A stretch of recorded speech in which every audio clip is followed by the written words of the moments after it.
ہر چیز سے فائدہ اٹھانے کا ایک اپنا طریقہ ہوتا ہے، ایک الگ طریقہ ہے۔ ہر چیز سے مفاد حاصل کرنا یہ انسان کی خاصیت ہے۔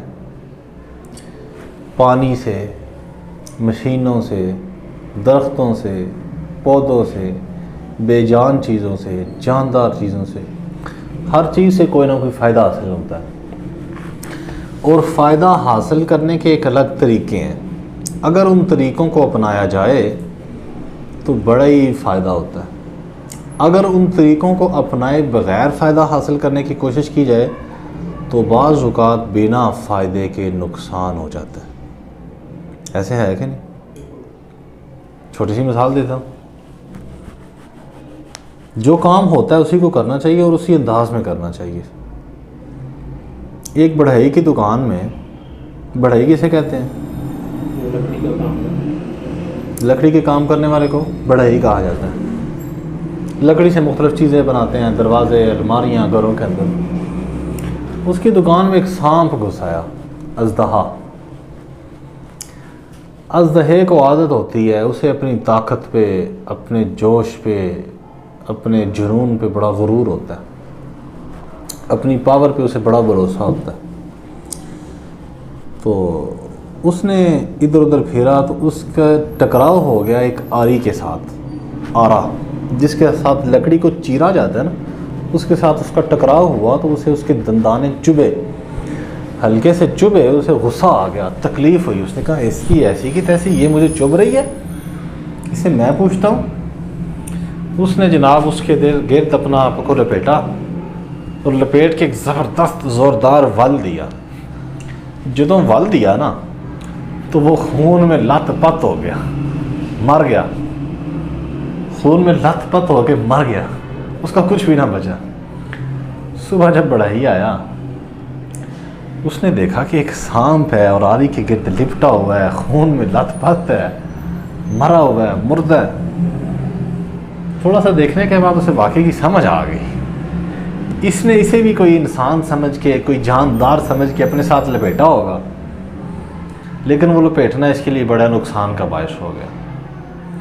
اس لپیٹنے کی وجہ سے اس بیچارے کی جان چلی گئی۔ اب اسے طریقہ نہیں پتا تھا، اسے مارنے کا طریقہ اسے نہیں پتا تھا، اسے نقصان پہنچانے کا طریقہ نہیں پتا تھا۔ مختصر بات کرتا ہوں، اگر آپ کو کسی سے فائدہ لینے کا، کوئی بھی کام کرنے کا طریقہ آتا ہے نا، تو پھر آپ بہت کامیاب ہیں۔ اور دنیا میں سب سے زیادہ فائدہ پہنچانے والی ذات تو اللہ تعالیٰ کی ہے۔ سب سے زیادہ فائدہ پہنچانے والی ذات کس کی ہے؟ اللہ تعالیٰ کی۔ اللہ تعالیٰ کی ذات سے ڈائریکٹ ہمیں کیسے فائدہ حاصل ہوگا؟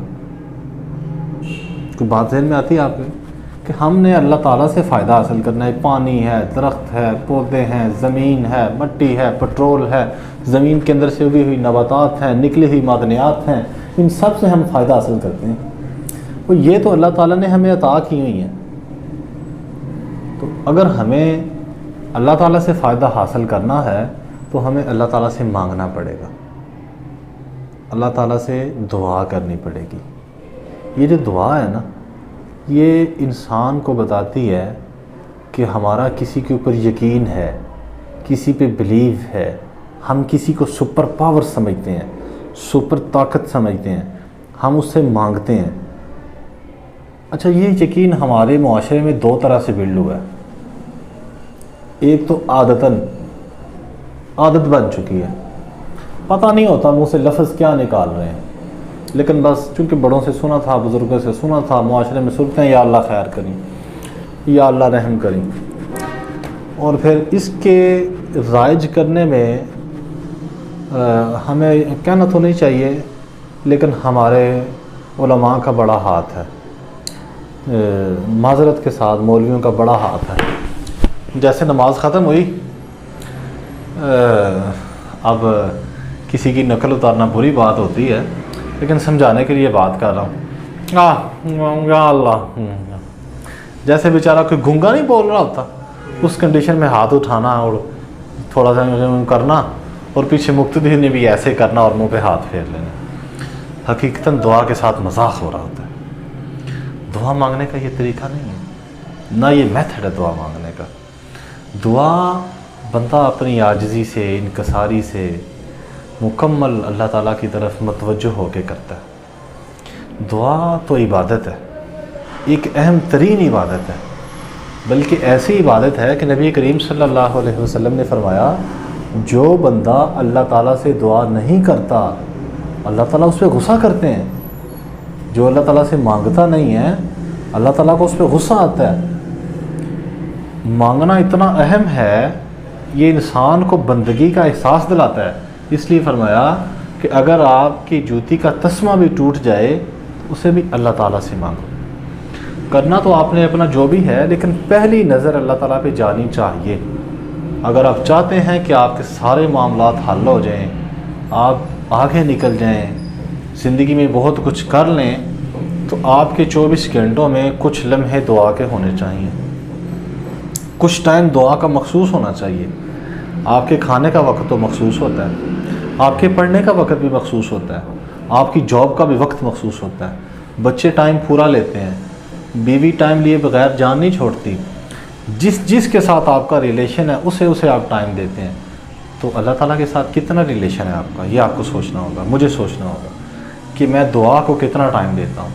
میں نمازوں کو فرض سمجھ کے تو پڑھ لیتا ہوں، کیا میں کچھ وقت دعا کو دیتا ہوں؟ کیا میں اللہ تعالیٰ سے اپنے لیے کچھ مانگتا ہوں؟ جس رب نے مجھے اتنا کچھ عطا کر دیا ہے، کیا میں اس سے کچھ طلب کرتا ہوں؟ میری اپنی مانگ اس سے کیا ہے؟ دعا ایسی چیز ہے، یاد رکھیں کہ یہ ایسی زبردست عبادت ہے کہ اگر کوئی بھی چیز دنیا کے لیے آپ کریں، عبادات میں، میری بات کو تھوڑا سا سمجھیے گا، عبادات میں سے اگر کوئی بھی عبادت اگر آپ دنیا کے لیے کریں، دنیا کے لیے کوئی بھی عبادت کریں تو وہ آپ کی عبادت قابل قبول نہیں ہوگی۔ اگر آپ روزہ دنیا کے لیے رکھیں تو آپ کو ثواب نہیں ملے گا، زکوٰۃ آپ دنیا کے لیے دیں تو آپ کو کوئی فائدہ نہیں ہوگا، لیکن دعا ایسی زبردست ہے کہ آپ یہ دنیا کے لیے بھی مانگیں، جس کے اندر آپ دنیا بھی اللہ تعالیٰ سے مانگیں۔ دعا آپ اپنے لیے مانگیں، دنیا کے لیے مانگیں، دنیا کی بہتری کے لیے مانگیں، اس زندگی کو زبردست کرنے کے لیے مانگیں۔ زندگی تو ملے گی، دنیا تو ملے گی، لیکن آخرت کا فائدہ بہرحال ہوگا، ثواب آپ کو بہرحال ملے گا۔ یہ اللہ تعالیٰ کے ساتھ اور بندے کے ساتھ ایک ایسا تعلق ہے جو بندے کو بتاتا ہے کہ تو کچھ بھی نہیں ہے، تجھے دینے والا، نوازنے والا، عنایت کرنے والا، عطا کرنے والا صرف اور صرف ایک اللہ ہی ہے۔ اس لیے ہم نے اپنے اوقات میں کچھ وقت دعا کے لیے مخصوص کرنا چاہیے۔